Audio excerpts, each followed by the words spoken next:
berputus asa, untuk tidak minder menghadapi umat-umatnya, karena umat-umat nabi-nabi sebelum Nabi Muhammad dulu sama seperti ini.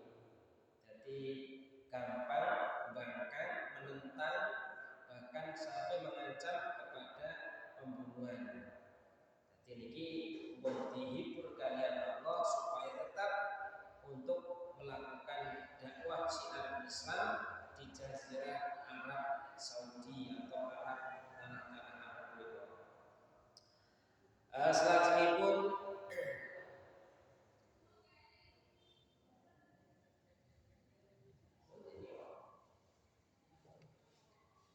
Bismillahirrahmanirrahim. Wa in kana kabura 'alaika iraduhum wa in kana lahum kelakuan iku kabura agung 'alaika ila tasisir iraduhum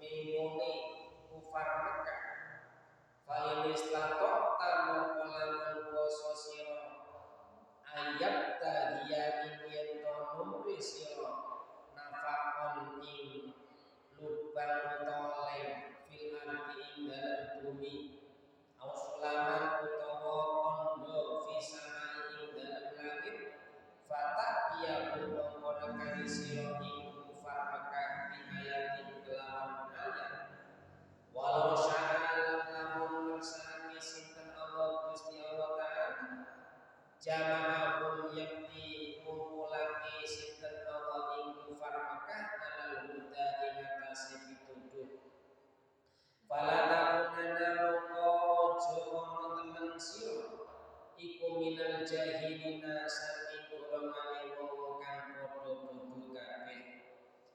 Bismillahirrahmanirrahim.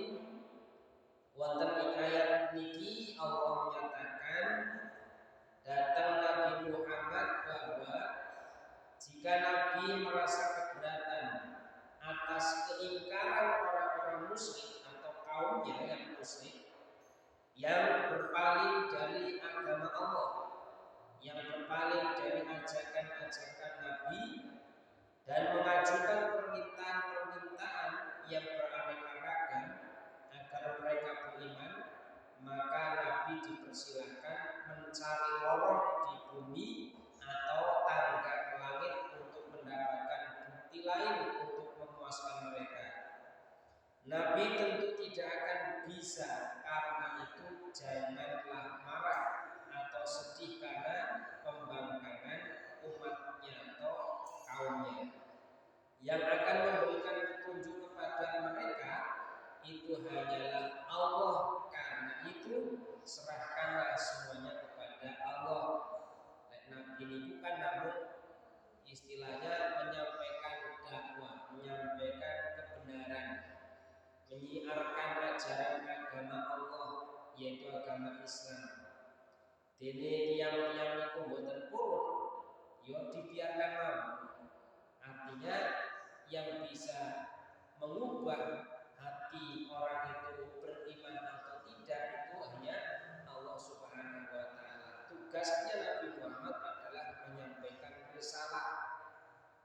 Tidak bisa mengubah wataknya manusia atau keyakinan orang itu untuk beriman. Jadi pokok sing penting wis ajaran syariat Islam diajarkan, disampaikan, dene mengikuti ajaran agama Islam monggo nggih mboten napa niki Kanjeng Nabi tugasnya. Karena tidak berkuasa untuk mengimankan seseorang. Artinya keyakinan seseorang di dalam hati untuk beriman kepada Allah itu mboten berkuasa Kanjeng Nabi. Yang berkuasa niku hanyalah Allah Subhanahu wa Ta'ala. Sesungguhnya orang-orang musyrik atau orang-orang kafir sejak dahulu telah meminta hal yang demikian itu, disebabkan oleh keingkaran mereka bukan untuk mencari kebenaran. Karena permintaan itu tidak dipenuhi, maka bertambahlah keingkaran mereka. Sebagaimana tersebut di dalam firman Allah, wa qalu lan nu'mina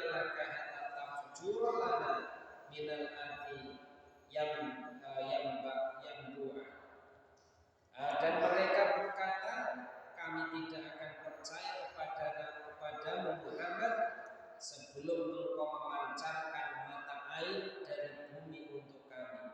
Niki tindakan dari orang-orang kafir Mekah. Dikon iman nyembah Gusti Allah mboten purun, tapi mereka minta supaya Kanjeng Nabi mengeluarkan mata air dari bumi. Niki permintaan. Kanjeng Nabi mboten saged.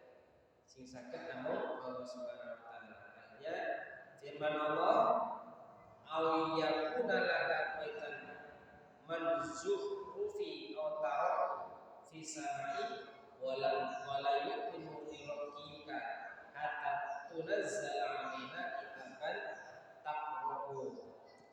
Atau engkau mempunyai sebuah rumah yang terbuat dari emas, atau engkau naik ke langit dan kami tidak akan mempercayai kenaikanmu itu sebelum engkau turunkan kepada kami sebuah kitab untuk kami baca. Padahal ya, kitab Al-Quran ini pun diturunkan, tapi orang dasarnya orang kafir kita sih tetap boten percaya. Kitab Al-Quran itu adalah perkataan-perkataannya Allah. Dianggap itu adalah tulisannya Nabi dan lain sebagainya. Allah menegaskan, engkau hai Muhammad adalah manusia yang diangkat menjadi Rasul. Karena itu engkau tidak dapat melakukan sesuatu yang melampaui batas kesanggupan manusia. Yang sanggup mendatangkan yang demikian itu hanyalah Allah, karena Allah yang menguasai segala sesuatu. Jika Allah menghendaki mereka mendapat petunjuk, beriman dan mengakui risalah yang engkau sampaikan, atau menjadikan mereka seperti malaikat yang selalu tunduk dan patuh kepada Allah, atau menjadikan semua mereka menjadi orang yang baik, sama tingkatan dan kemampuan mereka, sama adat dan budi pekerti mereka, tentulah yang demikian itu amat mudah bagi Allah. Jadi Gusti Allah ini maha mudah, gampang aja. Pengen umat sak dunia niki iman ning Gusti Allah niki gampang. Kuwasa Gusti Allah niki mampu. Cuman karena ini adalah konteksnya manusia yang harus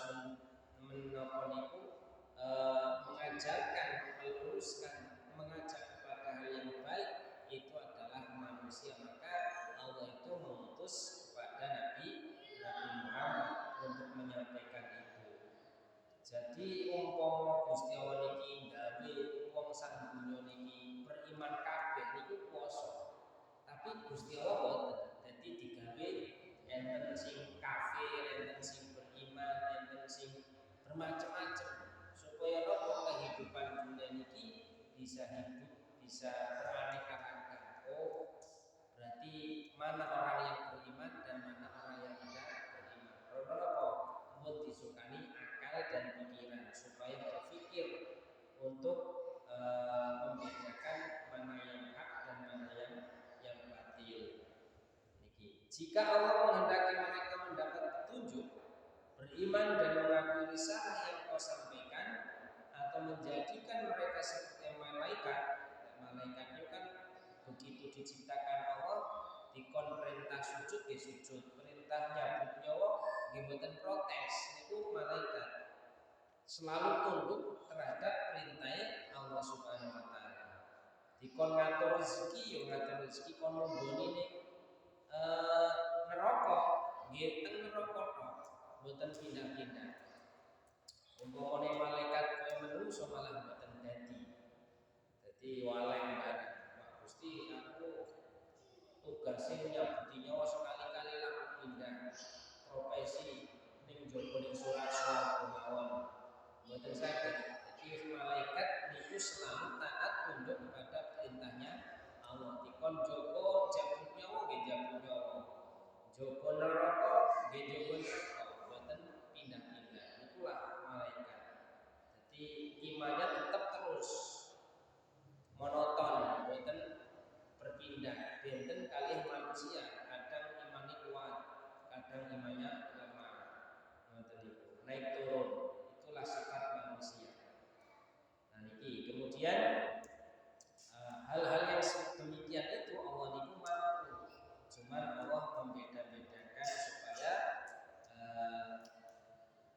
manusia yang diberikan akal itu berpikir, bisa digunakan akalnya untuk membedakan mana yang hak dan mana yang batil.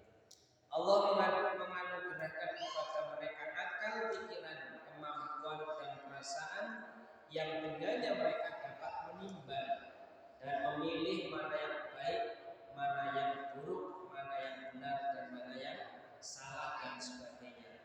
Allah mengatur alam ini dengan sunnahnya. Segala sesuatu berjalan menurut sunnahnya. Tidak seorang pun sanggup merubah, menambah, mengurangi atau menukar sunnahnya itu.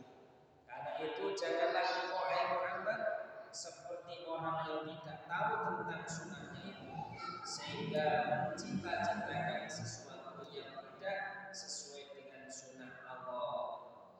Niki napa niku penjelasan saking ayat 35. Bismillahirrahmanirrahim. Innama yastajibul ladzina yasma'un wal mauta yab'athuhum thumma ilaihi yurja'un. Innama yastajibu amin yento amin pestike amin jabai sapa ladina wong yasma'una kang perlu sapa ladina wal mauta nalika wong kang mati iku yab'athuhum nangingake ing mauta sinten Allah Gusti Allah summa ilaihi mongko nuli mari mauta iku yurja'una den balikake mauta. Bismillahirrahmanirrahim. Ayat niki menerangkan bahwa ayat 36. Ayat ini menerangkan bahwa yang akan memperkenalkan seruan Allah adalah hanya bagi orang yang mendengar. Kemudian dalam menghadapi seruan Nabi, artinya ajakan ajaran agama Islam dan risalah yang disampaikannya, manusia itu terbagi menjadi dua, yaitu manusia yang hidup jiwanya dan manusia yang mati jiwanya. Jadi ada dua manusia, yang manusia itu hidup jiwanya, ada yang mati jiwanya. Jadi ada dua. Manusia yang hidup jiwanya ialah manusia yang menggunakan akal pikiran, perasaan dan kehendak serta pilihan yang telah dianugerahkan oleh Allah kepada mereka. Niki orang yang hidup jiwanya, pikiran ini orang. Kemudian dengan anugerah itu mereka dapat melihat, memperhatikan dan menilai segala sesuatu yang dikemukakan kepada mereka. Yang baik mereka ambil, sedang yang buruk mereka buang. Karena itu hati dan pikiran mereka terbuka untuk menerima petunjuk Allah. Mereka ibarat tanah yang subur. Sedikit saja disiram air, tanah itu akan menjadi subur, dapat menumbuhkan tanaman-tanaman dengan mudah dan cepat. Inilah orang yang pertama, yang jiwanya hidup. Sedangkan manusia yang mati jiwanya, dia hidup kokoh tapi jiwanya mati. Ialah manusia yang tidak mau menggunakan akal pikiran, perasaan, pilihan dan mata hati yang telah dianugerahkan Allah kepada mereka. Hati mereka telah tertutup oleh rasa dengki. Karena itu segala keterangan yang dikemukakan Nabi atau yang disampaikan oleh Nabi tidak akan mereka dengar dan diperhatikan. Seandainya mereka dapat melihat dan memperhatikan dalil-dalil dan bukti-bukti yang dikemukakan atau yang disampaikan oleh Rasul, dan pikiran mereka menerima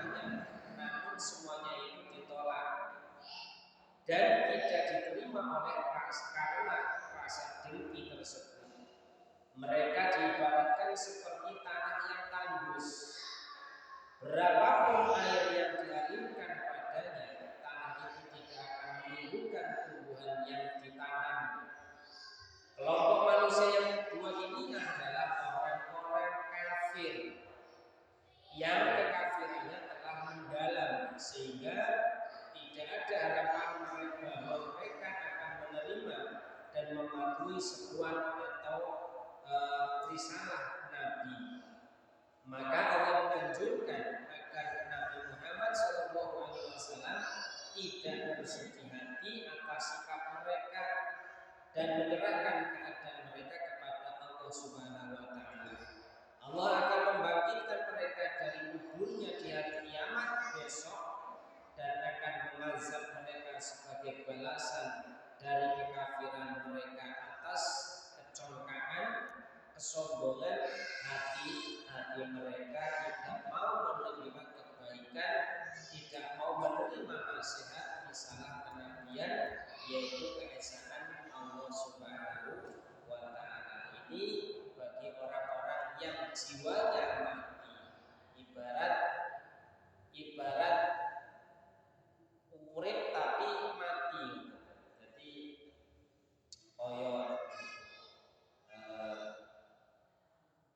urip tapi mati.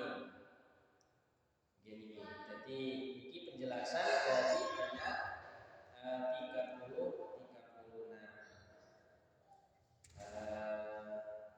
Selanjutnya Bismillahirrahmanirrahim.